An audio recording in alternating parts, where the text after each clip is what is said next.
Mercoledì 19 ottobre, ben ritrovati a tutti con il nostro consueto appuntamento dedicato all'informazione del Veneto, dal Veneto, con il nostro Focus TG in diretta fino alle 13:30.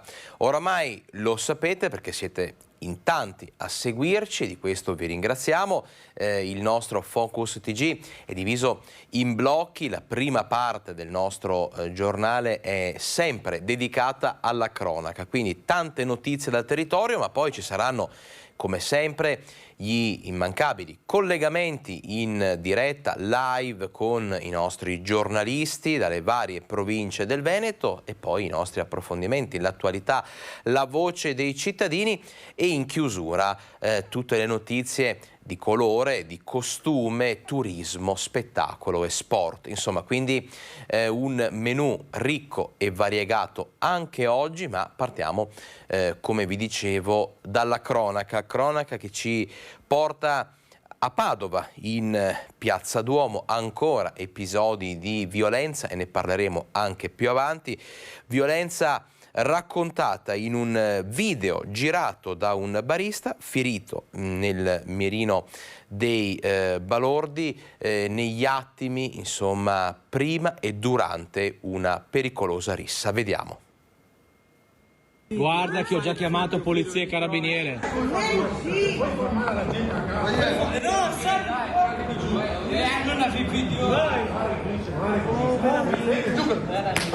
Quello che lancia il ragazzo è un pesante San Pietrino. Il video, ripreso dal gestore di un locale di Padova, inquadra solo alcuni istanti della rissa che la notte tra sabato e domenica si è verificata in Piazza Duomo, nel centro della città.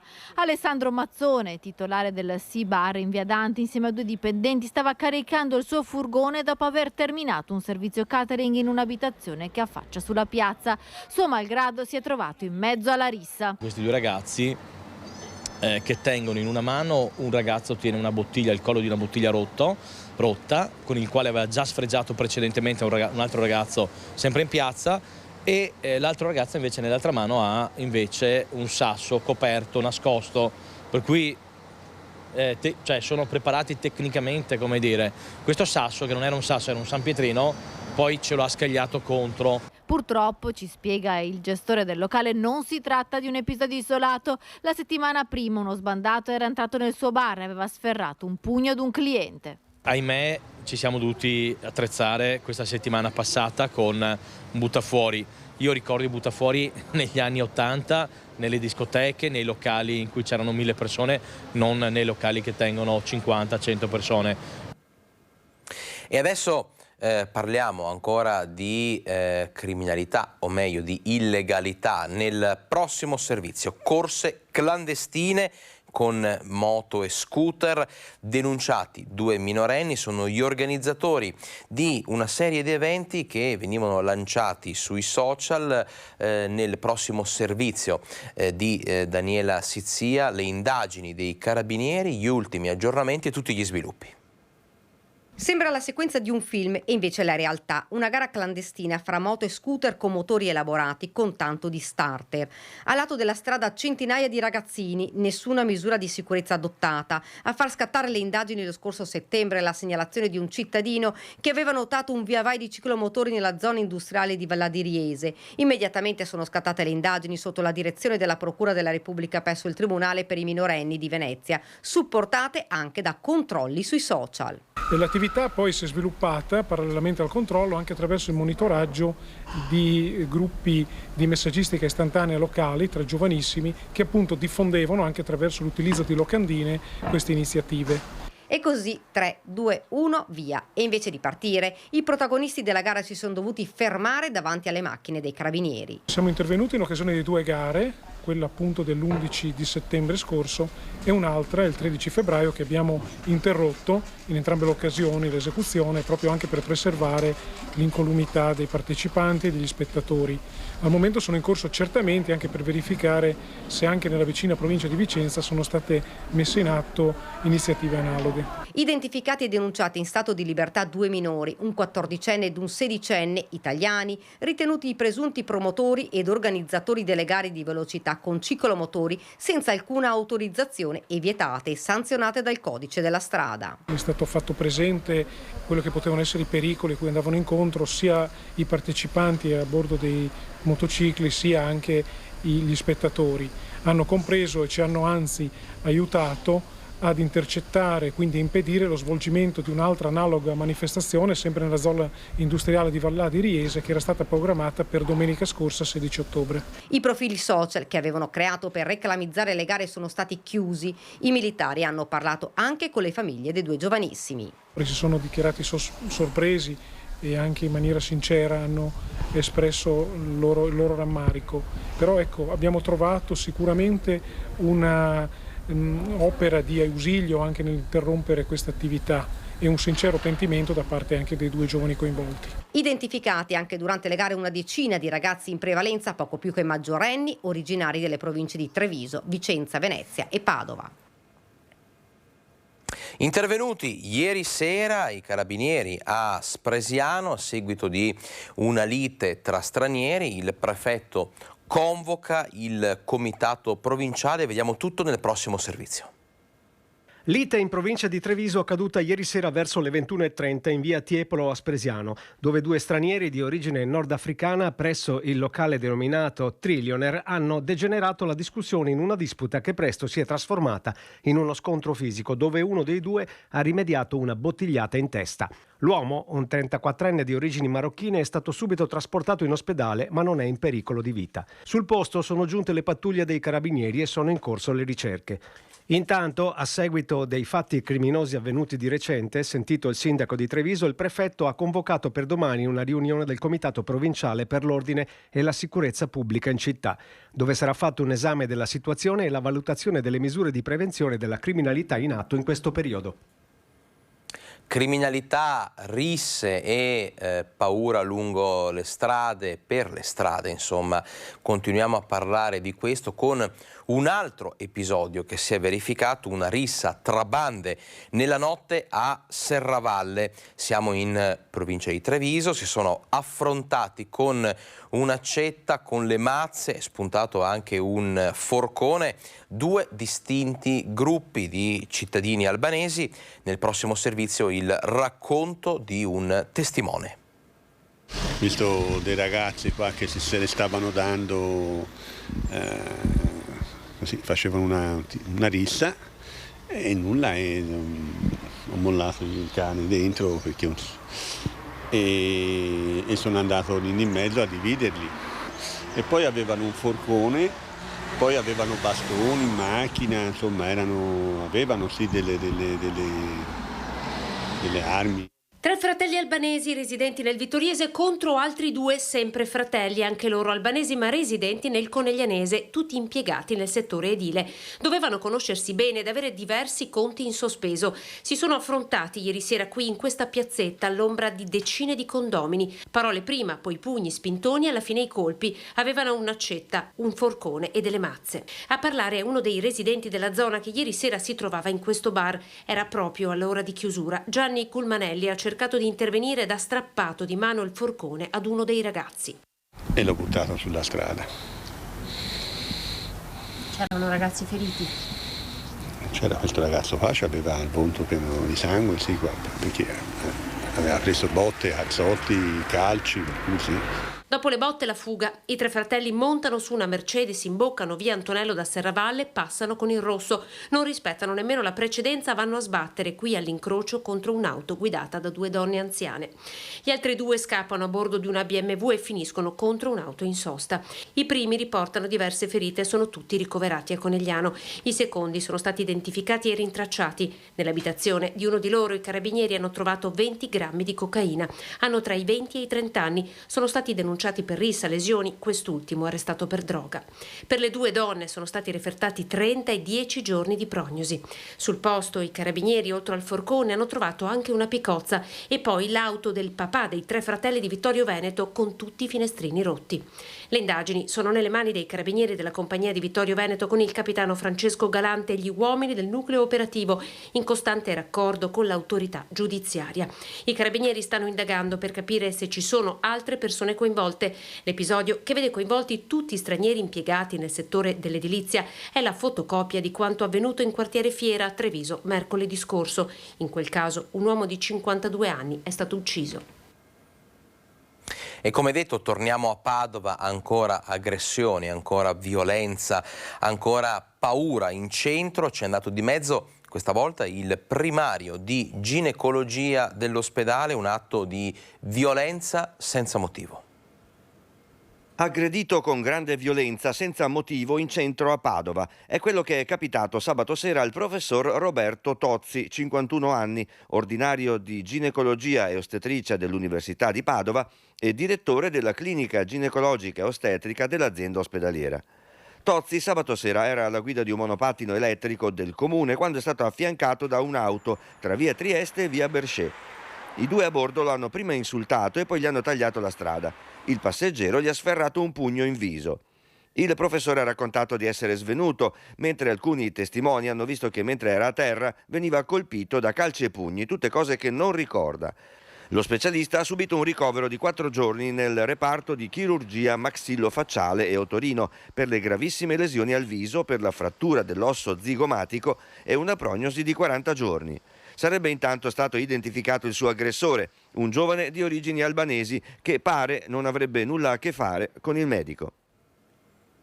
Ci fermiamo adesso per un piccolo break pubblicitario, rientriamo tra 2 minuti con tante altre notizie e poi l'attualità e i nostri approfondimenti. Restate con noi.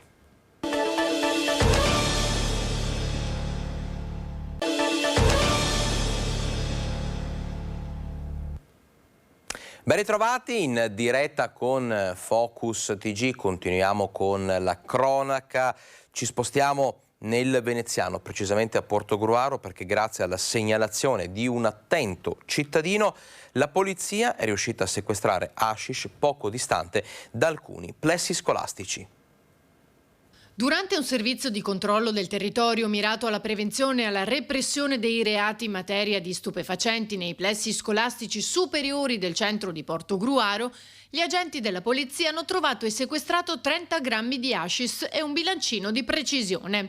Tutto nascosto in una zona boschiva poco distante dalle scuole.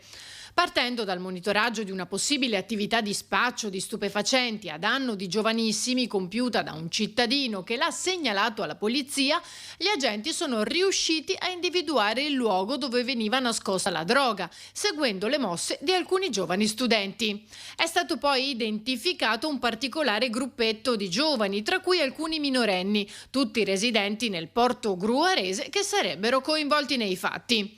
Un plauso va riconosciuto al cittadino che ha saputo capire la situazione e segnalarla, scrive la Polizia di Stato in un comunicato, a sottolineare l'importanza dell'attività di sicurezza partecipata che può aiutare le forze dell'ordine nell'attività di prevenzione dei reati. Invece di andare a scuola, lunedì mattina sarebbero partiti per la Francia a trovare, andare a trovare un loro amico. E questa l'ipotesi più accreditata per ora sulla scomparsa di 2 quindicenni padovani. Da lunedì mattina non si hanno più notizie di Gregorio Bucci, 15 anni, di Borgoricco, e dell'amico Christian Sunica, coetaneo di Padova. Il primo sarebbe uscito come al solito di casa poco dopo le 6 per andare a scuola all'Istituto Severi a Mortise. Non avrebbe con sé il cellulare, forse qualche centinaia di euro e i documenti. Tra le ipotesi al vaglio degli inquirenti c'è quella che i 2 giovanissimi si siano diretti in Francia a trovare un conoscente, con un piano organizzato con precisione. Entrambi non hanno problemi con i familiari né di salute. Sul loro allontanamento da casa lavorano la polizia e i carabinieri, che hanno raccolto le denunce di scomparsa delle famiglie. Le indagini si svolgono in tutta Italia e sono rivolte anche agli amici e ai compagni di scuola dei 2, con i quali i quindicenni si sarebbero forse confidati. Sabato, al termine di una settimana di mobilitazione, grande manifestazione unitaria a Roma dei sindacati per quello che riguarda la sicurezza sui posti di lavoro.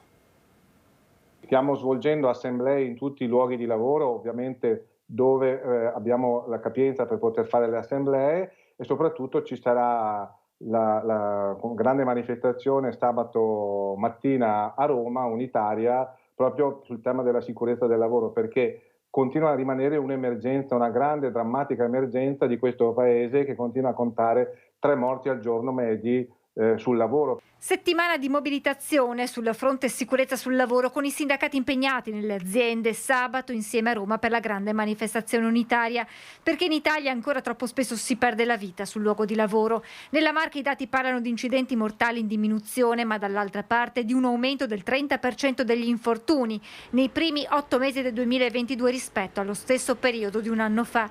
I dati sono emersi nel corso della conferenza provinciale permanente convocata in prefettura, occasione per i sindacati per proporre a prefetto e ai membri della commissione permanente quelle indicazioni contenute nella piattaforma presentata un anno fa a Spisal e ULS 2. Dovrebbero introdurre alcuni strumenti che erano già stati definiti anni fa, che avevano dato buoni risultati in materia di presidio, formazione sui rischi nell'utilizzo delle attrezzature e dei macchinari, sulla collaborazione stringente tra le associazioni datoriali, sindacali, gli RLS e gli RLST, l'implemento, l'aumento degli organici dello Spisal, perché è vero che sono aumentati di 11 unità i tecnici dello Spisal. Rimettere al centro la cultura della responsabilità sul luogo di lavoro è l'obiettivo da perseguire anche sul fronte della prevenzione, partendo dalle scuole. Di introdurre nel piano formativo delle scuole superiori un'ora obbligatoria di lezione, di istruzione su materie di sicurezza del lavoro. Ancora risse, ancora violenza, questa volta ci spostiamo a Vicenza perché c'è stata una rissa tra cittadini extracomunitari con coltelli e bastoni in città. Dopo l'intervento delle forze dell'ordine, 2 pregiudicati sono stati espulsi.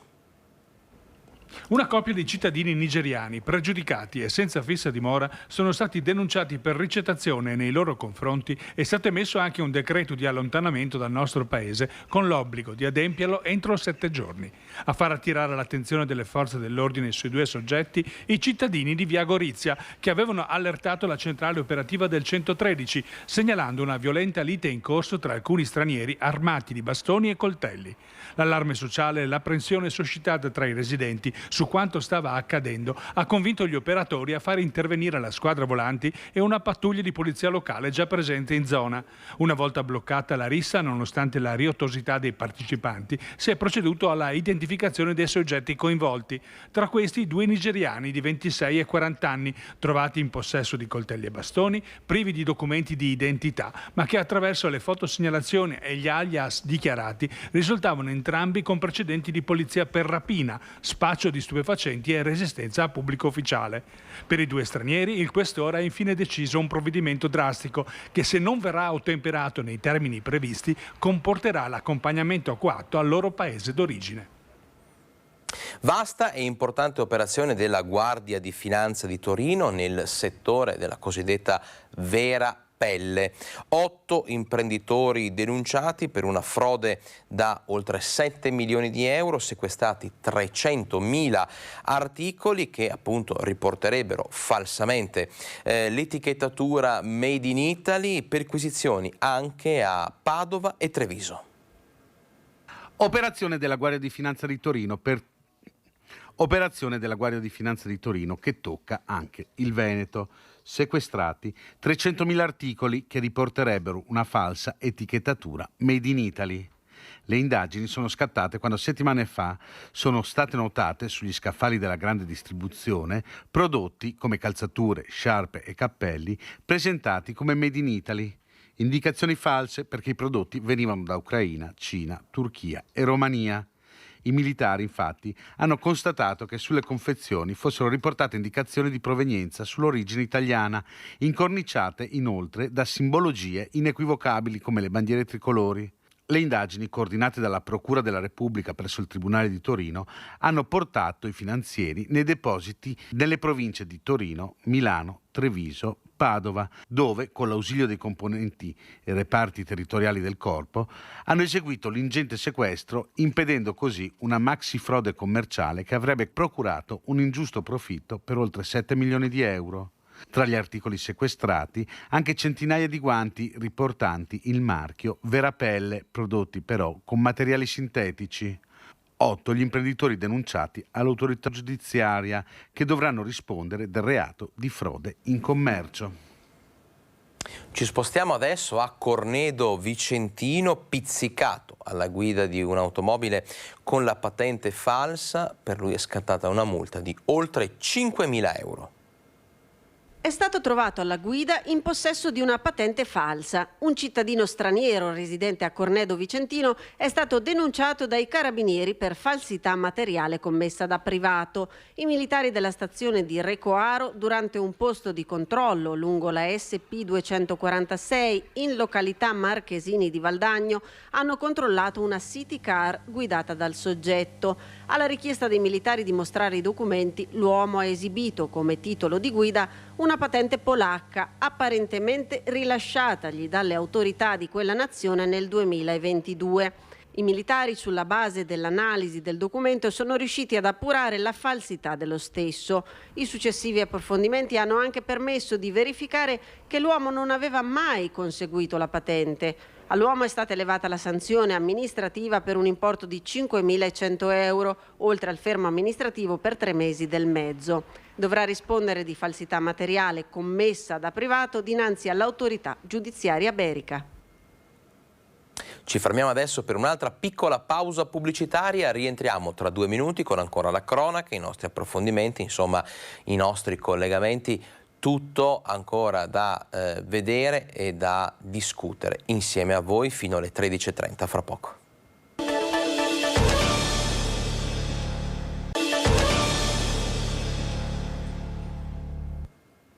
Ben ritrovati in diretta con Focus TG, andiamo avanti con la nostra scaletta di servizi che adesso ci portano a parlare di carenza di personale, di infermieri per le IPAB. Il sistema economico organizzativo su cui si reggono appunto le IPAB ha raggiunto il limite di sostenibilità. Dopo la pandemia, il caro energia, la carenza di infermieri sono davvero dei problemi che stanno dando un forte scossone a tutto il comparto. A Vicenza sono stati ad esempio chiusi alcuni reparti.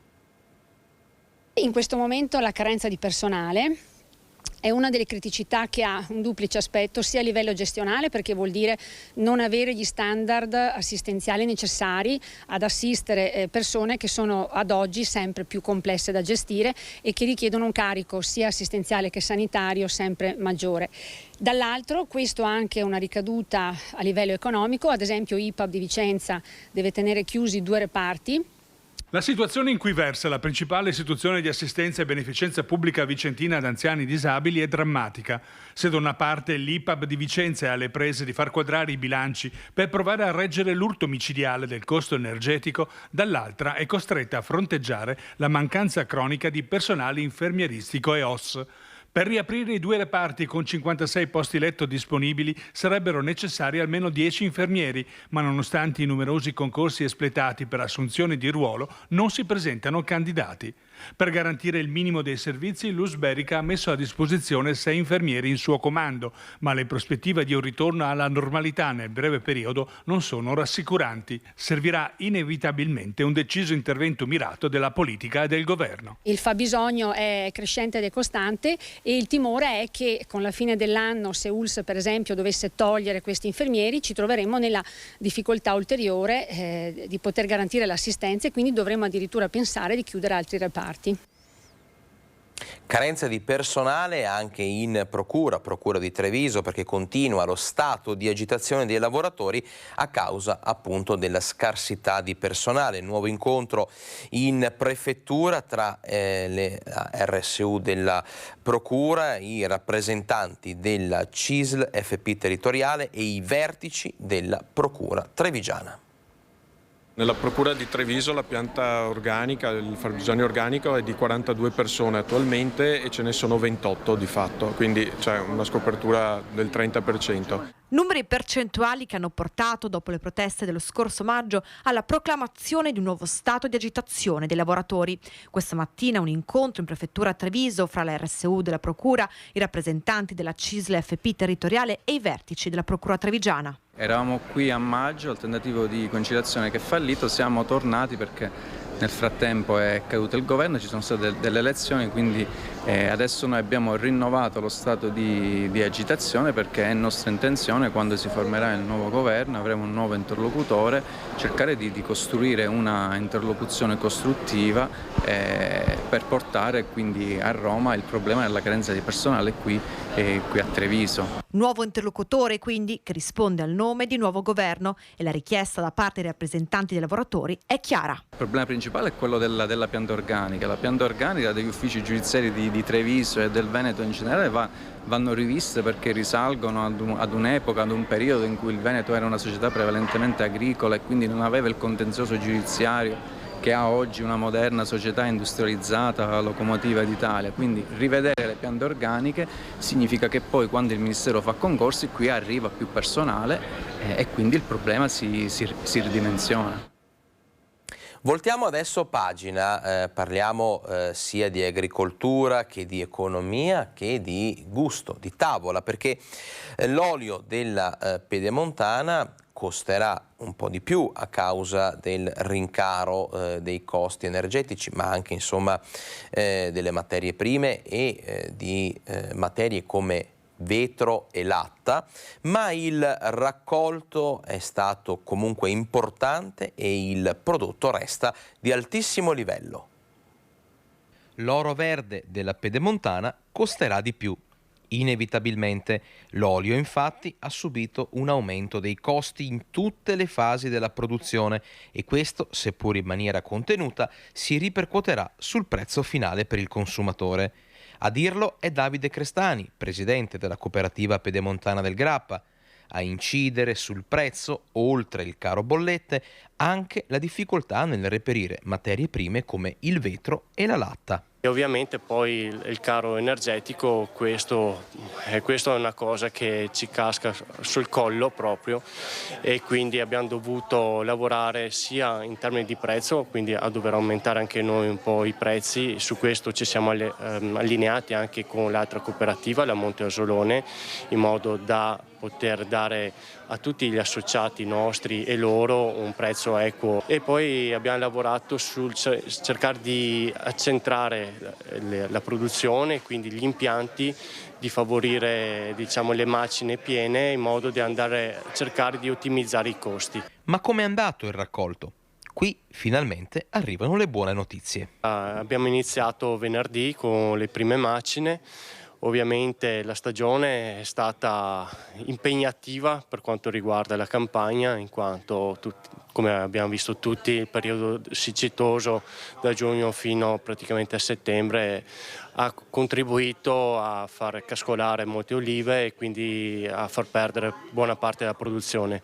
Nonostante ciò, le piogge di settembre ci hanno aiutato e tutto sommato la stagione è abbastanza buona. Costi, produzione e per quanto riguarda la qualità, che olio troveremo sulle nostre tavole? Sarà stupendo, perché ovviamente il vantaggio del periodo asciutto contribuisce sicuramente a avere un olio eccelso, e quindi sarà sicuramente un'ottima produzione, anche perché c'è stata pochissima mosca dell'olivo. Quindi insomma produzione importante, qualità importante, ma anche nel servizio che abbiamo appena mandato in onda si parlava delle difficoltà del caro bollette che incide su buona parte di quella che oramai è la nostra vita quotidiana, la vita delle famiglie, la vita delle aziende, delle imprese, delle amministrazioni locali, comunali e quant'altro. Ebbene, parliamo proprio di questo nel prossimo servizio. Sindaci alle prese con il caro bollette dei municipi, delle strutture comunali, ma anche insomma delle famiglie chiaramente che vivono nell'area di pertinenza. E allora a Paese, ci spostiamo adesso nel Trevigiano, è in arrivo un bando per aiutare i cittadini nelle spese per il riscaldamento in vista della stagione invernale. Sono sempre di più i sindaci, i primi cittadini che pensano di rinunciare alle luminarie per il prossimo Natale. 45.000 euro stanziati dal Comune di Paese per aiutare le famiglie più in difficoltà a pagare le bollette del gas. Non riusciremo ad accollarci l'intero importo, ma cerchiamo di limitare l'impatto delle prossime fatture, spiega il sindaco Katia Uberti. Un buono per aiutare i cittadini a fronteggiare le spese del riscaldamento, che avrà modalità d'attuazione ben precise. Nei primi 70 nuclei familiari riceveranno un buono di 400 euro. E dal 71esimo nucleo familiare in poi fino ad esaurimento risorse 250. Sappiamo che non è molto, però in un contesto di questo tipo riuscire a stanziare 45.000 euro proprio con la finalità di coprire in parte anche quella che saranno le spese di riscaldamento ci sembrava una cosa fondamentale per le nostre famiglie. Una prima risposta alle sempre più crescenti richieste d'aiuto che arrivano ai servizi sociali del comune. E dicono: guarda, non pagherò l'affitto, non pagherò il mutuo perché comunque i tempi sono molto più lunghi per sfratti, morosità eccetera, però alle utenze dobbiamo comunque far fronte.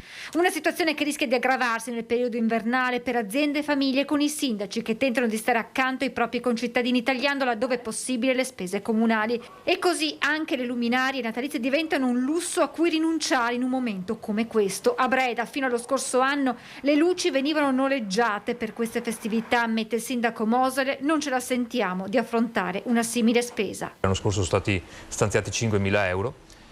Quest'anno qua onestamente stanziare 5.000 euro sapendo che questi potrebbero essere tranquillamente destinati a chi è in difficoltà, ci stiamo ragionando, ma personalmente non so se me la sentirei. Ma non faremo finta che non ci sia Natale, perché è uno dei periodi più belli dell'anno e soprattutto adesso simbolo di speranza, continua il sindaco, che sta valutando forme alternative di addobbi, magari con l'aiuto delle scuole e delle famiglie. Io credo che, ripeto, ci confronteremo comunque con la cittadinanza, perché questa è la nostra intenzione.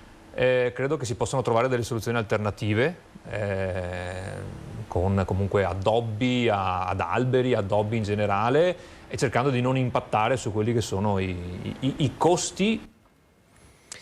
Il fotovoltaico sì, ma senza consumo di suolo. Questa è la proposta del consigliere comunale PD Rosteghin. Siamo adesso a Venezia per far fronte al problema del caro energia. Una riflessione, una considerazione che si aggiunge a quella di tanti altri amministratori, tanti altri politici, tanti altri imprenditori del territorio che cercano di fare di necessità virtù e cercano di guardare al futuro per trovare soluzioni tali da rendere più gestibile, più sopportabile l'aumento dei costi e questa crisi che sembra davvero non finire. Dai dati previsionali ancora incompleti, perché stiamo parlando del 2022, parliamo di un aumento delle spese di gas per la città metropolitana che passano da 2,5 milioni nel 2021 a 4 milioni e mezzo nel 2022. Lo stesso per la corrente, che passa da 2 milioni a 2 milioni e mezzo nel giro di un anno. Numeri che coinvolgono la città metropolitana, ma di riflesso anche i vari enti locali. Alla luce di questi dati, dal consigliere comunale di opposizione Rosteghin arriva una proposta simile a quella del sindaco Brugnaro, che ha dichiarato nei giorni scorsi di voler utilizzare il fotovoltaico per autoprodurre energia, ma che differisce nella modalità. Un piano energetico che preveda un percorso di miglioramento e efficientamento energetico di tutte le strutture pubbliche di nostra proprietà, il palestre. In parte questo peraltro si sta facendo, quindi chiediamo che venga proseguito.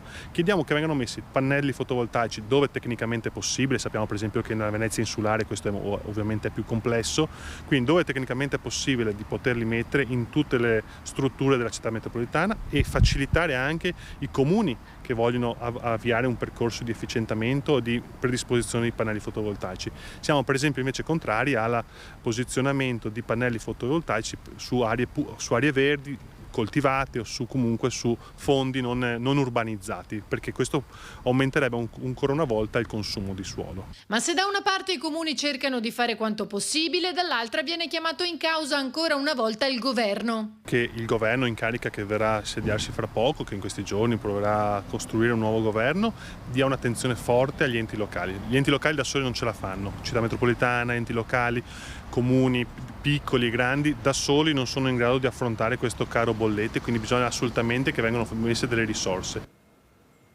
E l'aumento del costo del metano sta cambiando le scelte di tanti veneti, così sempre più cittadini, ma anche imprenditori scelgono di staccarsi dalla rete appunto del metano e di installare un bombolone GPL. È sempre più fuga dal metano per case ma anche per fabbriche della marca. E il dato più evidente è l'aumento del 150% delle richieste di bomboloni di GPL alle diverse compagnie fornitrici. Ma chi è che sta fuggendo dal metano? Sono tutti coloro che facendo due conti e si rendono conto che il metano è diventato insostenibile, per cui cercano un'alternativa e la trovano nel GPL. Ma sono più privati, condomini, cos'è che, chi è che si sta sganciando maggiormente? Al momento stiamo facendo i privati che hanno generalmente una casa singola con un po' di terreno a disposizione dove installare il serbatoio. Ma stanno crescendo anche i condomini e le fabbriche con attese di oltre 3 mesi perché oltre alla bombola da 5.000 litri c'è bisogno di piccoli rigassificatori al momento introvabili. Difficoltà che l'esigenza di forniture più convenienti di energia rendono comunque affrontabili, considerando che le prospettive future per il metano sono tutt'altro che rosee.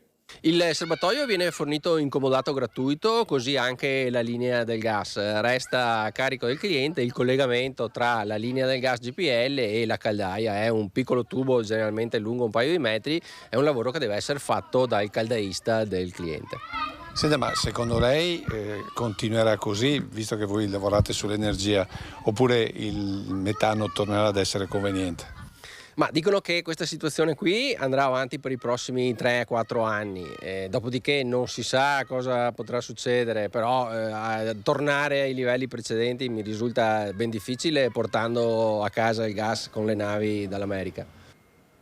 Ci fermiamo adesso per una piccola pausa pubblicitaria, tra 2 minuti torniamo in vostra compagnia.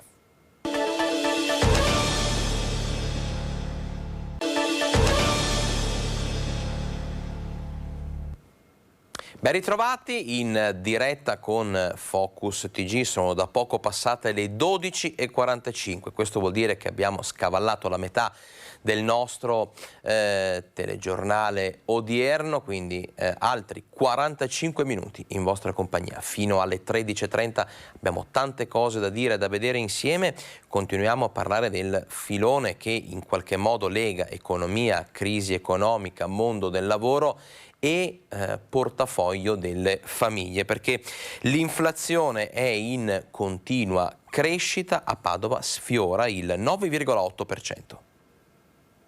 Inflazione in salita anche nel mese di settembre, a certificarlo i dati Istat che parlano di un rincaro dell'8,9% su base annuale sul territorio nazionale. In città, a Padova, va ancora peggio perché il tasso annuale sale al 9,8%. La parte del leone la fanno i rincari energetici che vanno poi a condizionare gli aumenti di tutta la filiera produttiva. Con l'energia, ovvero col gasolio, si trasportano le merci hanno bisogno di essere movimentate e quindi aumentano i costi di movimentazione delle merci, cioè è una catena. Non convince i rappresentanti di categoria del commercio la soluzione di alzare i tassi da parte della BCE.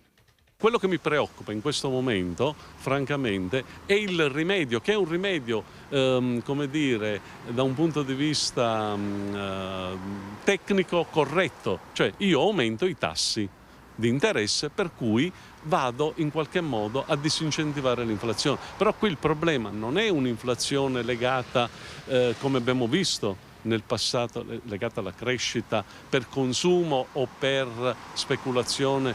Qui parliamo di un problema legato all'energia. La richiesta al nuovo governo è di intervenire perché se si ferma il Veneto si ferma l'Italia. Se andiamo a peggiorare la situazione economica delle imprese, anche con un'impennata dei tassi sui mutui, credo che ne usciremo molto male e ricordiamoci sempre che il Veneto è uno dei motori, forse il motore più importante della locomotiva Italia.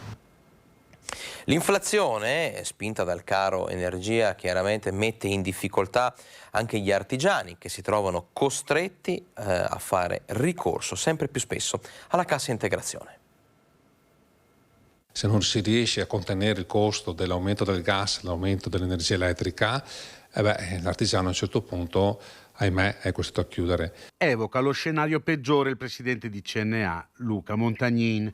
Ci vuole una risposta immediata del governo sul caro energia che sta trainando l'inflazione. Come se non bastasse, in molti aspettano anche i crediti d'imposta legati ai bonus ristrutturazioni che le banche non stanno erogando. Sia per questo aumento di speculazione, sia per la cessione dei crediti che le banche non rispondono a questa cessione dei crediti, mettendo in difficoltà tanti nostri imprenditori onesti, e voglio sottolinearlo, onesti, perché noi siamo artigiani onesti, abbiamo fatto il lavoro che ci ha richiesto di fare il governo e oggi il governo ci mette in difficoltà.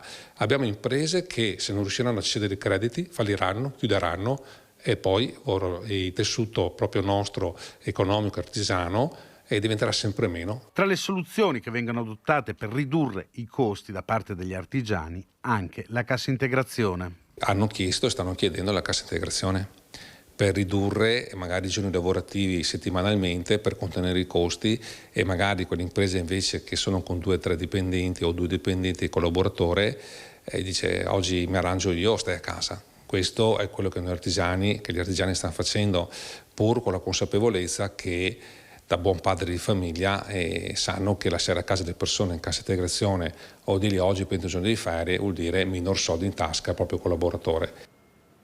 Arrivano anche buone notizie però, perché sono 300 i nuovi posti di lavoro entro i prossimi 2 anni che saranno offerti da un'azienda che nel Feltrino ha deciso di investire, una decisione importante, in parte anche controcorrente rispetto a un momento di crisi economica, di crisi occupazionale che non ha lasciato indenne il territorio montano.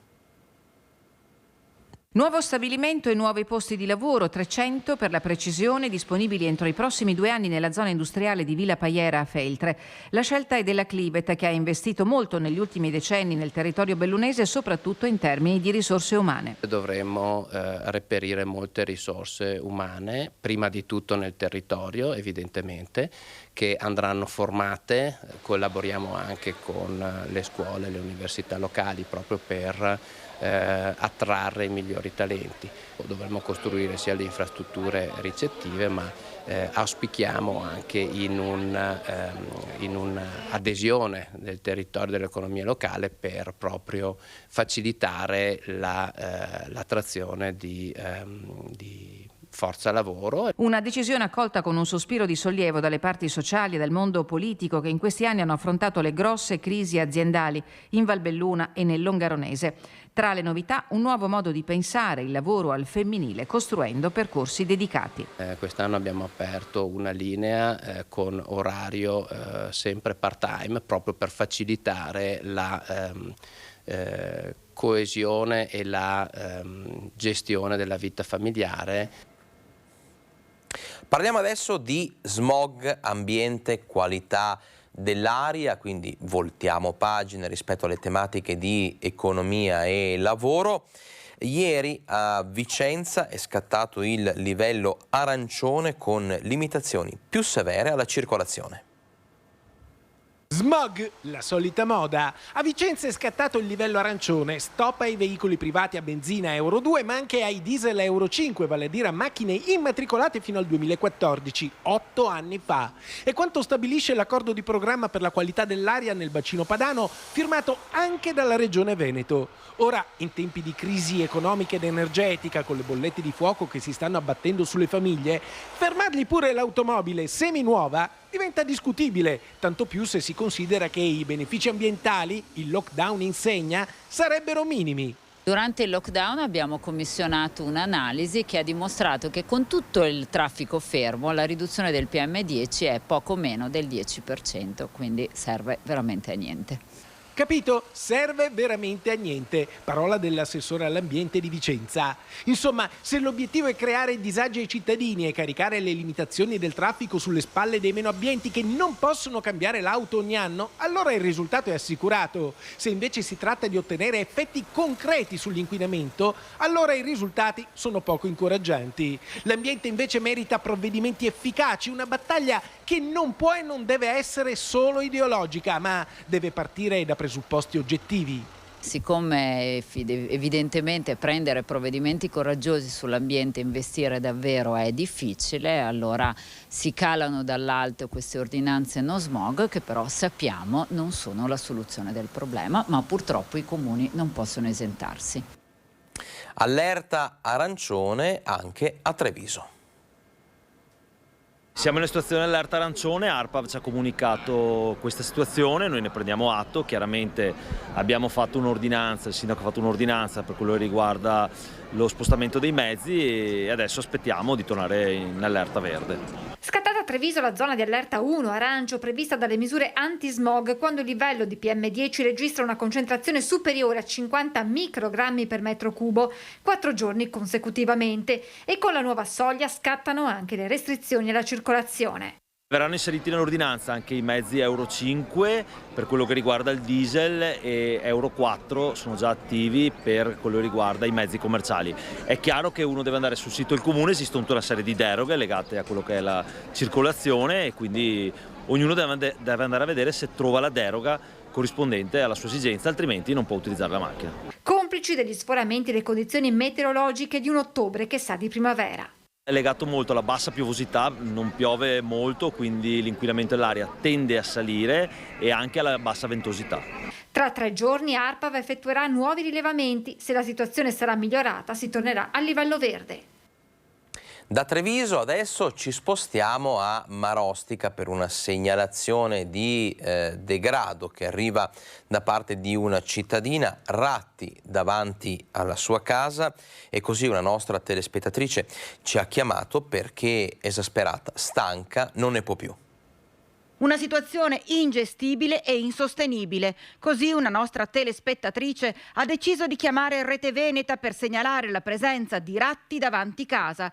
Siamo in via Marchetti, sulle colline di Marostica. Sì, dico basta perché da 7 anni a questa parte io vivo così, tra l'odore di immondizia, i topi e anche i 2 bambini che ho non possono giocare in giardino liberi logicamente perché c'è odore di pipì di ratto, di cani, comunque anche i cani gatti entrano qui nel mio territorio e ne sono stanca. Ho allarmato anche il comune mi ha risposto picche anche dopo una foto che i topi erano all'interno di casa mia nei cassetti, e caccole nei cassetti e anche nel sottocucina.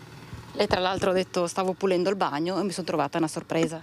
Sì, l'ho trovato, sì. Ho trovato un bel ratto nel piatto doccia. Elena Vanin ci ha girato le immagini inquietanti che state vedendo, lasciando apposta dei pezzetti di pane in cortile per mostrare quello che lei è costretta a vedere e subire tutti i giorni. Certo è che c'è paura e preoccupazione perché di certo questa situazione lei non può sostenerla. No, non la sostengo più. Se non interviene qualcuno io non ce la faccio più. Il comune come ha giustificato questa sua assenza? Allora io ho chiamato mandando mail e non mi è stato mai risposto, non sono mai stata chiamata. Ieri quando ho chiamato mi hanno risposto di chiamare una certa signora che non ricordo il nome, scusatemi, e poi avevo sollecitato 15 giorni fa, mi hanno detto che il responsabile di queste cose ritornava dopo una settimana perché era in ferie. Non sono mai stata chiamata. Lei è arrabbiata? Sono incazzatissima. Una risposta a questa telespettatrice è arrivata poi tempestivamente da parte del sindaco di Marostica, dopo il nostro servizio, Matteo Mozzo, che ha assicurato di attivare immediatamente gli uffici comunali. Scuso se ci sono state delle mancanze da parte dell'ente nel andare a verificare, comunque adesso vedremo di accertare anche con gli uffici la situazione. Per quanto riguarda le aree pubbliche, il fatto di competenza, con l'ufficio ambiente vedremo di predisporre un intervento di deratizzazione attraverso le trappole, mentre per quanto riguarda la questione su aree private adesso vedremo di muoverci con l'ufficio di prevenzione dell'ULSS per capire cosa fare, perché di fatto è una competenza non comunale, per cui vedremo un attimo come intervenire nel modo migliore e meno invasibile possibile per tutti, naturalmente. Anche perché noi siamo stati proprio là e obiettivamente odori fortissimi, odori fastidiosi, e la signora diceva anche in casa mi sono trovata dei ratti. Situazione inaccettabile che vedremo di risolvere. E adesso ci spostiamo a Venezia perché da oltre 10 anni oscura la visione del Canal Grande dal campo di fronte all'Accademia e iniziano ad essere davvero tanti i veneziani che si chiedono quanto ancora rimarrà lì il cantiere di Campo della Carità. Da parecchi anni il passante che sbuca in Campo della Carità da Calle Contarini e il visitatore che esce inebriato dalla vista dei capolavori esposti alla Galleria dell'Accademia possono solo indovinare le forme dei palazzi di cui si scorgono appena le sommità, ma soprattutto limitarsi a immaginare che di fronte a loro c'è il canale più importante di Venezia, il Canal Grande. È più di 10 anni che è presente questo cantiere, l'hanno tolto per un breve periodo, ma di fatto è da 10 anni che è su. Dal 2005 hanno cominciato la prima parte della scuola che poi è stata trasformata in museo. 2005, 15, quasi 20 anni. Mi spiace smentire a Giovanni, però vabbè. Giovanni Pellizzato è stato vicepresidente del Consiglio Comunale, ma di professione fa il libraio. Fulvio Silvestri l'edicolante. E sono diversi i veneziani che come loro si chiedono per quanto tempo ancora debba rimanere in piedi questo cantiere apparentemente abbandonato in una zona peraltro di estremo pregio della città. Nel cartello affisso l'ultimazione dei lavori è ancora ferma al 18 novembre 2019. I lavori sono tollerabili, hanno restaurato l'Accademia, non però un periodo così lungo, anche perché siamo in pieno Canal Grande, il danno estetico è evidente, anche le stesse gallerie dell'Accademia ne vengono oscurate in qualche modo. Sui giornali scrivono degrado, tuffi, bruto e mangiano panini di qua, ma questa cosa qui è molto più eclatante, non si capisce perché non facciano mai cenno a cantieri semi-abbandonati come questi. Chiediamoci allora e chiediamo di chi è la responsabilità e cerchiamo di arrivare presto a una definizione di questa questione, se non altro appunto per i veneziani che stanno aspettando da 10 anni che venga rimosso. Ci fermiamo adesso per l'ultimo break pubblicitario, poi ritorneremo con voi con i nostri collegamenti fino alle 13:30.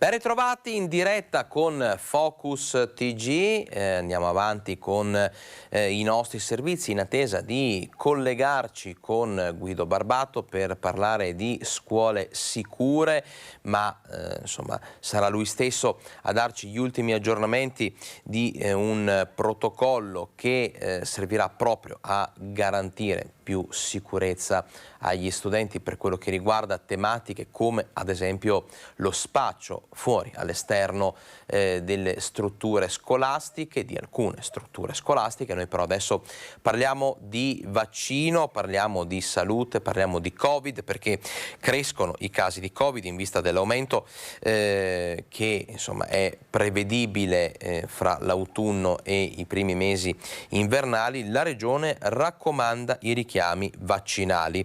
Ecco a chi è rivolto questo invito. Covid rialza la testa anche nel Bassanese e la Regione conferma come la situazione attuale richieda il rafforzamento della campagna vaccinale in vista del periodo autunnale. Il Ministero della Salute a sua volta ha aggiornato lunedì le indicazioni per i richiami con i nuovi vaccini bivalenti che garantiscono una migliore protezione rispetto alle varianti attualmente in circolazione. Ad oggi è quindi consigliata la programmazione di un'ulteriore dose di vaccino di richiamo per gli over 60 e per gli ospiti delle case di riposo che hanno già eseguito il primo o il secondo richiamo con vaccino monovalente, ma per i quali sono già passati 120 giorni. Il completamento del ciclo previsto, inclusi i primi 2 richiami, è consigliato comunque a chi ha più di 12 anni.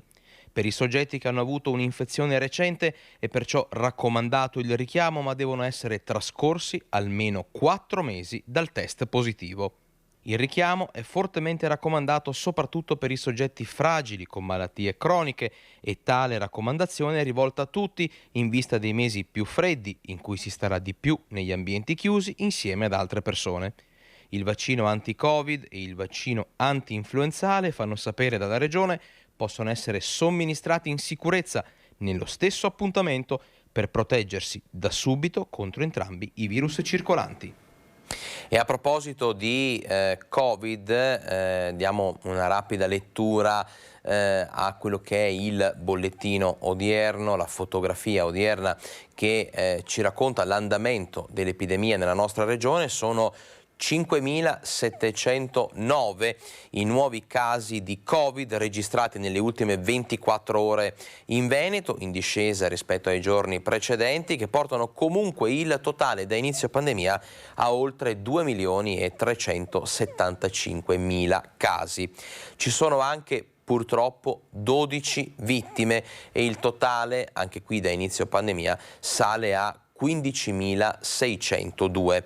Prosegue la discesa dei casi attualmente positivi, che sono 62.991, 541 in meno, ma anche la risalita dei ricoveri, quindi scendono i casi positivi ma salgono i ricoveri, che vanno oltre quota 1000, sono 1053 più 7 le persone attualmente ricoverate in area non critica, in area medica, 51 invece quelle ricoverate in terapia intensiva, più 4 nelle ultime 24 ore.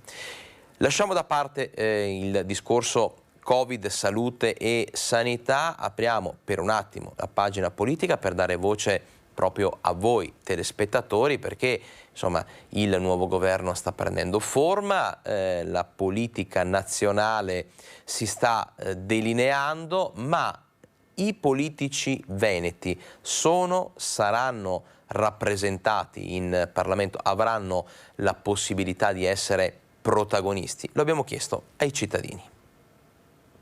Adesso è in atto praticamente un derby veneto per il Ministero della Giustizia tra Nordio e la Casellati, ma non è che il Veneto sia poco rappresentato in quello, almeno da quello che si può capire da questo governo? Ma bisogna vedere prima se le persone scelte sono competenti, perché l'importante non è che rappresenti, che siano competenti. Il fatto di avere qualche veneto al governo in più? Se governa meglio di quelli che non hanno fatto niente fino adesso. Qualcosa di Veneto nel nuovo governo ci deve essere, insomma. Quindi mi aspetterei che vengano avanti nomi che vadano in carica al governo su questo momento. Sì. Magari più di uno? Magari più di uno. Secondo lei c'è poca rappresentanza del Veneto? Poca sicuramente, però se c'è Nordio, diciamo, almeno è una persona competente. Per me Nordio, guarda, sarebbe il numero uno. La Casellati sarà brava, sì, ma cosa sa di giustizia la Casellati? Cosa sa? Le sembra che forse il Veneto sia poco rappresentato? Sì, decisamente, ma colpa dei veneti, ma non da adesso, da un pezzo. Non è necessario un rappresentante veneto, il Veneto è una delle regioni in Italia, credo abbastanza rappresentativi per il mondo del lavoro, e così, per cui qualcuno che ci sia, credo che sia come è giusto che ci sia per la Campania o per la Sicilia o per chiunque altro, insomma, quindi una distribuzione di rappresentanze regionali credo sarebbe opportuno. Allora, pagina politica che la chiudiamo dopo aver dato voce, appunto, ascoltato le opinioni dei cittadini. Adesso voltiamo pagina, andiamo avanti, parliamo delle giornate FAI d'autunno. Sono andate bene, sono state un successo quelle dello scorso settimana, ma per quello che riguarda l'area di Bassano resta il rammarico, come ci racconta Vanessa Banzato nel prossimo servizio, perché la concomitanza con altri eventi ha un po' danneggiato proprio quello che avevano organizzato e pianificato quelli del FAI. Il Duomo di Santa Maria in Colle ha spalancato le sue porte in occasione delle giornate FAI d'autunno, facendo scoprire ai visitatori autentici tesori. Com'è andata? È andata bene. E questo grazie a un grande lavoro di un'equipe di 100 persone che ci hanno seguiti, per prima gli oltre 70 apprendisti ciceroni del Liceo Brocchi e dell'Istituto Remondini, preparatissimi come sempre, sciolti, spigliati, apprezzati dai nostri visitatori.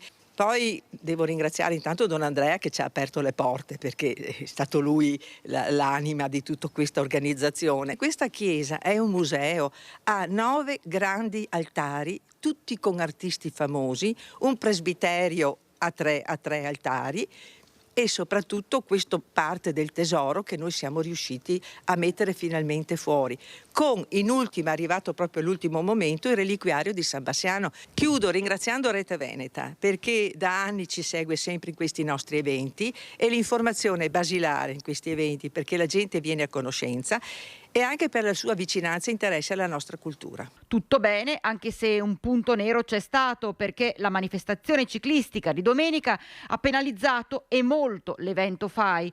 Un disagio che si ripete per il secondo anno consecutivo in realtà, sollevando non poche polemiche e sottolineando ancora una volta la mancanza di pianificazione degli eventi da parte del Comune. L'anno scorso stessa storia, quest'anno l'arrivo proprio qui nel centro storico, per cui nel pomeriggio noi siamo stati subissati di telefonate, di gente che arrivava da tutte le parti, che trovava le strade chiuse, che non sapeva come arrivare qui. Però siamo già d'accordo con l'amministrazione per il prossimo anno di cercare di evitare questo se fosse possibile. Che dire?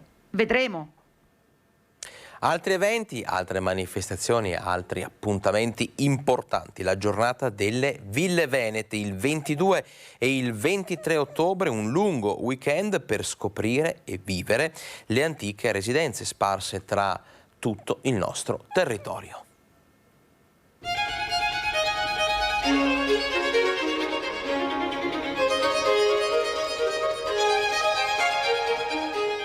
C'era una volta, storia di ville antiche, architetture ripide, fluide, giardini lussureggianti, luoghi privilegiati che hanno sfidato i secoli, adagiati su colli ameni, composizioni geometriche abbracciate da parchi in fiore, residenze evocative incastonate nei più seducenti scorci panoramici che nei secoli hanno dato lavoro a mani operose, contribuendo a produzioni agricole tradizionali, identitarie, tenute aristocratiche che custodiscono, per tramandarli, i capolavori dei grandi maestri dell'arte. Villa La Rotonda di Andrea Palladio è uno dei più affascinanti gioielli architettonici del mondo. Con altre 50 residenze sarà protagonista il 22 e il 23 ottobre della prima edizione della Giornata delle Ville Venete. È una giornata non di turismo convenzionale ma di turismo seguito. E se oggi i prodotti agricoli sono ancora presenti, le ville portano avanti una salvaguardia perché curano proprio gli aspetti paesaggistici che le rendono ancora più importanti della loro qualità architettonica. Arte, architettura, cultura, paesaggio, ambiente, sviluppo. Una cinquantina di ville tra il Veneto e il Friuli Venezia Giulia. Case vive che offrono ai visitatori la loro identità, la loro tradizione storica e culturale legata all'ambiente, alla terra. Degustazioni, soggiorni, visite guidate, laboratori, passeggiate, enogastronomia.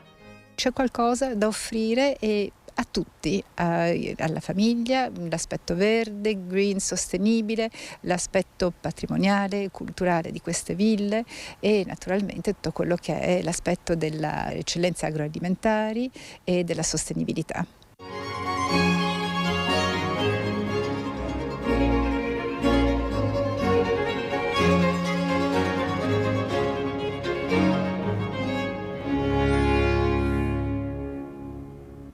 E tornano le grandi mostre in Basilica Palladiana in questo dicembre importante per Vicenza, per la cultura. Dal 22 proprio di dicembre sarà protagonista la mostra I creatori dell'Egitto eterno.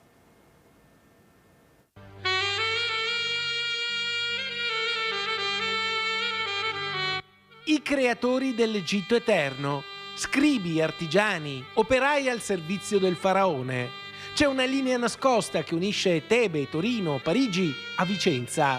Una storia antica, i millenni che riemergono dalle sabbie del deserto, dai sarcofagi, dalle piramidi, per arrivare in Francia, dove con Napoleone è nata l'egittologia, e più precisamente al Louvre, che con il Museo Egizio di Torino darà un contributo decisivo alla grande mostra a Vicenza, che dal 22 dicembre del 2022 al 7 maggio del 2023 prenderà vita tra le affascinanti architetture della Basilica Palladiana. Avremo la percezione di avvicinarci alla mostra già passeggiando per la città attraverso l'installazione anche di statue, di riferimenti appunto egizi importanti voluti dal curatore Cristian Greco, che ricordo essere anche un concittadino vicentino che ha studiato, ha fatto qui le basi della sua formazione scolastica e quindi torna a casa e valorizza anche la sua città, la sua provincia. L'Egitto, il suo fascino, i suoi miti, le sue vite così lontane eppure così vicine. L'ultima rassegna di rilievo internazionale del ciclo Grandi Mostre in Basilica, ideato dal Comune di Vicenza, vuole essere un investimento per rilanciare l'economia della città del Palladio. L'arte, la storia, la cultura come antidoto alle crisi che infestano questi anni inquieti. La volontà proprio di creare economia per aiutare anche chi è più in difficoltà, a partire dalle piccole aziende. E come anticipato, noi adesso ci spostiamo dal nostro studio, pronti per collegarci in diretta con Guido Barbato, che si trova in prefettura a Padova, chiaramente, per parlare di quello che vi anticipavo prima. Protocollo scuole sicure, ma ci spiega tutto lui in compagnia di una graditissima ospite. Guido, a te la linea.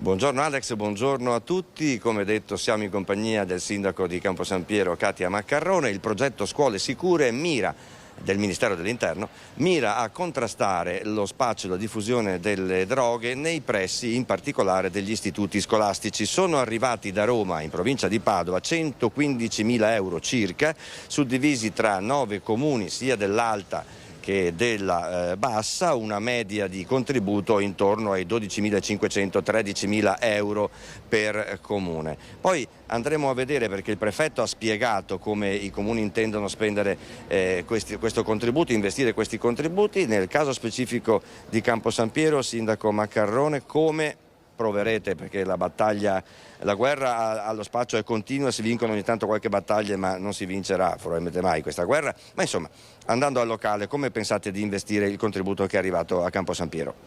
Allora, questo contributo noi lo investiremo andando a rafforzare la videosorveglianza che riguarderà delle aree esterne alla scuola che oggi sono non controllate benissimo. Per cui mi avvalgo come comune della Federazione dei Comuni del Campo San Pierese, che è la nostra unione, una unione di ben 10 comuni, a cui noi abbiamo delegato la funzione della sicurezza. Perciò l'attuazione, e li ringrazio perché mi hanno dato anche una mano nella progettazione di questo nuovo impianto di videosorveglianza, sarà proprio ad opera della Federazione e sarà inserita all'interno del circuito complessivo della videosorveglianza. Quindi il valore aggiunto è che noi abbiamo una centrale operativa sempre attiva che visiona tutte le immagini del Campo San Pierese e visionerà anche queste che riguardano l'Istituto Superiore Newton Pertini. Le scuole superiori in genere sono delle piccole città all'interno delle città e hanno dei numeri quindi di abitanti impressionanti che magari non tutti hanno nella mente. Vuole ricordare ai suoi concittadini e ai nostri telespettatori, per esempio nel caso del Newton Pertini, di che numeri stiamo parlando di popolazione scolastica? Infatti ha ragione lei, è una vera e propria cittadella scolastica, magari non sono così noti i numeri. Noi raggiungiamo i 2.135 studenti, quindi veramente una quantità enorme di persone che ogni giorno afferiscono all'area scolastica. Se aggiungiamo i genitori, tutti i docenti, i mezzi che circolano in quell'area, capiamo che è veramente un contesto che va controllato, che va tenuto sotto controllo. Noi abbiamo uno degli istituti più grandi della Regione Veneto, con tantissimi indirizzi di studio, e quindi ci tenevamo a investire questa risorsa proprio in questi istituti che sono a servizio di tutto il territorio. Ecco, allora faccio un rapido riepilogo degli altri comuni beneficiari di questo contributo del Ministero dell'Interno. Dicevamo 9 in totale in tutta la provincia, oltre a Campo San Piero, Abano Terme, Cadoneghe, Este, Monselice, Ponte San Nicolò, San Martino di Lupari, Tre Baseleghe e Vigo d'Ardere. Assegnazione media da parte appunto del Viminale intorno ai 12.500-13.000 a seconda un po' del progetto presentato. Gli altri progetti di salvaguardia per la lotta allo spaccio della droga a scuola saranno per esempio l'assunzione di vigilantes privati oppure l'aumento delle ore di servizio della polizia locale, che quindi verranno pagate dai comuni beneficiari di questo contributo per ottenere la presenza dei vigili urbani presso i plessi scolastici. Ringrazio sentitamente il sindaco Katia Maccarrone, buona giornata. Grazie a voi, buona giornata a tutti voi e agli ascoltatori. Ecco, e restituisco la linea allo studio, spero di essere stato chiaro. Grazie, quanto Guido. lo è stata la sindaca di Campo San Piero. Linea allo studio. Chiaro e puntuale come sempre, ringraziamo Guido Barbato, ringraziamo anche Cristian Rocca Allende per il collegamento. Noi prima appunto di cedere la linea a Padova vi abbiamo mostrato le immagini suggestive, affascinanti della mostra riguardante l'antico Egitto in Basilica Palladiana. Torniamo a parlare di questo perché sulla grande mostra abbiamo sentito il curatore Cristian Greco, cioè il vicentino direttore del Museo Egizio di Torino. Vediamo. Questo progetto espositivo ci permette di conoscere quella che fu una delle capitali dell'antico Egitto, Tebe, il suo splendore nel Nuovo Regno, con i grandi templi che sono nella sponda orientale, Karnak e Luxor, e poi si attraversa il fiume e si va a conoscere questo villaggio Pademi, lo chiamavano gli egiziani, il villaggio dove vivevano gli artisti che costruirono le tombe nella Valle dei Re, nella Valle delle Regine. Impareremo a conoscerli, vedremo come erano composte le loro unità abitative, quali erano le loro abitudini, impareremo a vedere quali erano gli oggetti che loro utilizzavano per costruire le tombe regali. E per illustrare tutto questo poi avremo il modello della tomba di Nefertari, scoperta da Schiaparelli nel 1904 con il corredo che proviene dalla tomba della regina. Vedremo delle tombe, dei modelli delle tombe di Deir el-Medina che avevano questa cappella piramidale con sopra il piramidion, e porteremo qui il piramidion di Ramose. E impareremo poi a conoscere perché il culto funerario fosse così importante.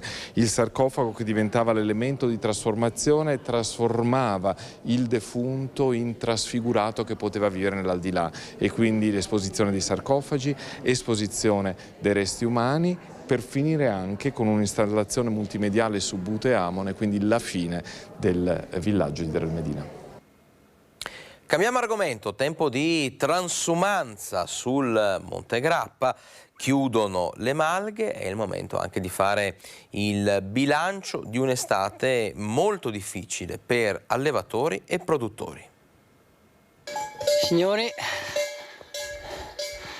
inizia il cammino dal Grappa, località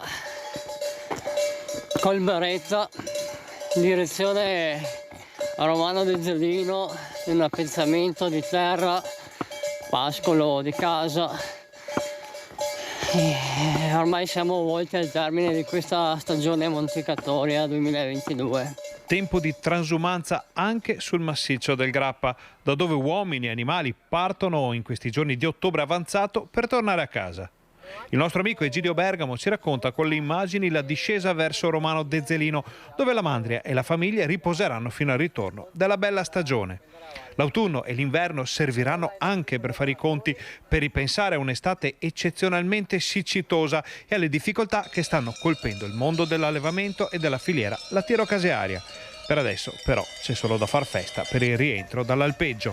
Eccoci qui alle spalle del cimitero di San Giacomo, alle mie spalle la Mandria, noi pastori, gregge, l'AGB, gli ultimi 400 metri ce l'abbiamo fatta.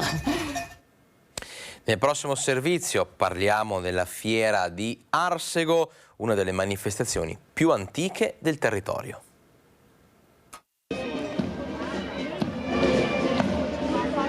La musica della banda, i figuranti, oltre 300 bancarelle e 800 espositori, successo di presenza in questo fine settimana per la 275esima edizione della Fiera di Arsego, inaugurata venerdì e che si concluderà martedì. È una fiera nata come fiera agricola che si è evoluta nel corso degli anni e che interpreta nel modo migliore quello che è il sentimento, l'economia di un territorio che da sempre sa cosa vuol dire rimboccarsi le maniche, superare le difficoltà, guardare avanti e guardare al futuro. Un salto nel passato con il mercato mercato del bestiame, la tradizionale fiera franca del lunedì mattina e le sue tradizioni, le radici che rendono così unica questa manifestazione. Dopo 2 anni di restrizioni imposte dalla pandemia con ingressi contingentati, questa edizione potrebbe chiudersi con i numeri da record registrati nel 2019 prima dell'avvento del Covid. Una fiera che durante la giornata vive gli espositori, il commercio e quello che era la tradizione agricola, e poi alla sera diventa la fiera dei giovani, dell'attualità, della musica e del divertimento.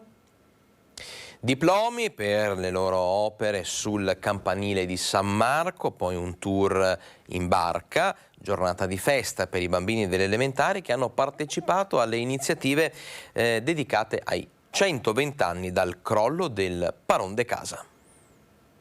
In questi mesi le iniziative a 120 anni dal crollo del campanile di San Marco, il cosiddetto Paron de Casa, e a 110 dalla sua ricostruzione hanno coinvolto sotto la guida di Vittorio Baroni e Nadia De Lazzari tanti settori del tessuto sociale, economico, culturale e professionale cittadino.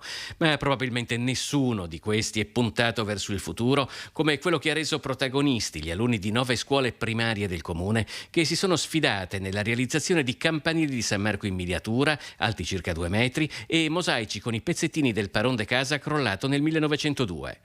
Nell'evento conclusivo di un percorso iniziato il 26 maggio con un appuntamento proprio in piazza San Marco, 200 bambini hanno ricevuto i diplomi del campanile, mentre il Leone d'Argento è andato alla scuola di Cocco di Burano, vincitrice del gioco della sostenibilità Venezia e Favolosa. Quindi i premi alle prime 3 classificate del concorso Like and Love Campanile di San Marco, una sfida social votata da quasi 6.000 persone, vinta dall'Istituto San Giuseppe del Caburlotto di Venezia. Un premio speciale poi è arrivato per tutti i bambini e insegnanti, sono salpati su 2 barche per il tour guidato ai porti di Venezia e Marghera con la Presidente del Consiglio Comunale Ermelinda Damiano e i responsabili dell'autorità portuale.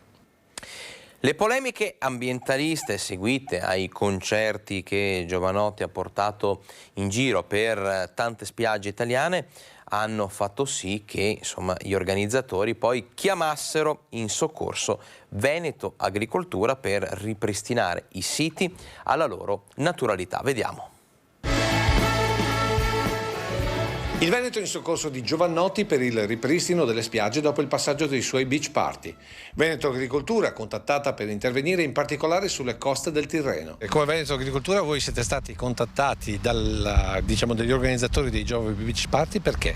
Per la fornitura di un certo numero di piantine di questi ambienti litoranei che serve per il ripristino di habitat nei luoghi che sono stati interessati, in questo caso specifico nel litorale tirrenico, dai lavori di preparazione di quegli eventi. E il Veneto risponderà fornendo delle piantine come queste che lungo tutto il nostro litorale mantengono con le loro radici le dune, prima protezione contro le mareggiate. Questa esperienza qui l'abbiamo portata avanti nel corso del progetto Life Redune, capitanato dall'Università di Venezia Ca' Foscari, in cui noi eravamo partner.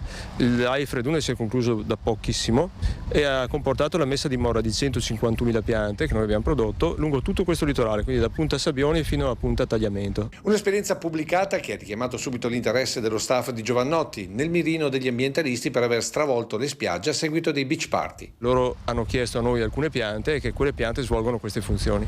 Ma non saranno piante venete, per rispettare ogni singolo ambiente che sarà ripristinato. Ci siamo fatti spedire da loro i semi di piante che poi come specie le abbiamo anche noi qui, ma noi volevamo essere sicuri di avere la provenienza locale di là, perché il nostro tema, la nostra missione istitutiva è proprio di tutelare la provenienza delle piante, quale che sia.